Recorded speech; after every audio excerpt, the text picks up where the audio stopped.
AP చేసిన తప్పేంటి? ఎన్నాళ్ళీ కష్టాలు, ఇంకెన్ని నష్టాలు? ఈ చిన్న చూపు ఎందుకు? ఇప్పుడిదే ఏపీ అడుగుతోంది. విభజన కోరుకున్నారా? ఇక్కడి ప్రజలు పార్లమెంటు తలుపులు మూసి మరీ విడగొట్టారు. 2014లో రాష్ట్రం 2 ముక్కలయ్యింది. తెలుగు మాట్లాడే 2 రాష్ట్రాలుగా విడిపోయింది. రాష్ట్ర విభజన వల్ల ఆంధ్రప్రదేశ్కు అన్యాయం జరిగింది. తెలంగాణ ఏర్పాటు వల్ల ఆదాయం కోల్పోయింది. విభజన సమయంలో పార్లమెంటు సాక్షిగా పలు హామీలు ఇచ్చారు. ఏపీకి ప్రత్యేక హోదా ఇస్తామన్నారు, ఆర్థికంగా ఆదుకుంటామన్నారు, రాజధానికి నిధులిస్తామన్నారు, పొరుగు రాష్ట్రాలతో సమానంగా అభివృద్ధి చెందే వరకు చేయూత ఇస్తామన్నారు.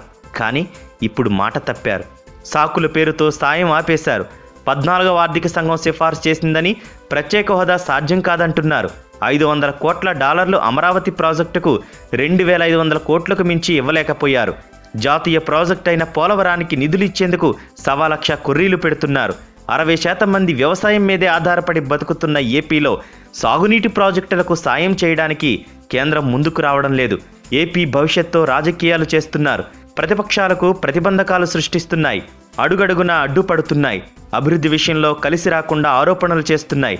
ఒకప్పుడు కేంద్రంలో అటల్ ప్రభుత్వంలో చంద్రబాబుది కీలక పాత్ర. టీడీపీతో పోల్చుకుంటే ఏపీలో బీజేపీ బలం తక్కువ. ఎన్నికల ముందు ఎన్డీఏ కూటమిలోనూ చంద్రబాబు ప్రత్యేక పాత్ర పోషించారు.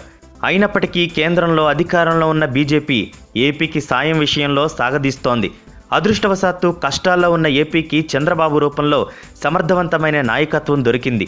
విభజనతో కుదేలైన ఏపీని గట్టెక్కించేందుకు చంద్రబాబు తీవ్రంగా కృషి చేస్తున్నారు. తన బ్రాండ్ ఇమేజ్తో ఆంధ్రప్రదేశ్కు పెట్టుబడులు వచ్చేలా చేస్తున్నారు.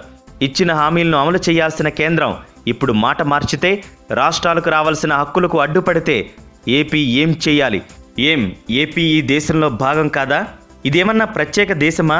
పొరుగు వాళ్ళమా? ఈ చిన్న చూపెందుకు? కక్ష సాధింపు ఎందుకు అని ఏపీ ప్రశ్నలు వేస్తోంది. ఈ వీడియో మీకు నచ్చినట్టయితే లైక్ చేయండి, షేర్ చేయండి. మరిన్ని ఇంట్రెస్టింగ్ వీడియోస్ చూడడానికి మా ఛానల్ కు తప్పక సబ్స్క్రైబ్ అవ్వండి.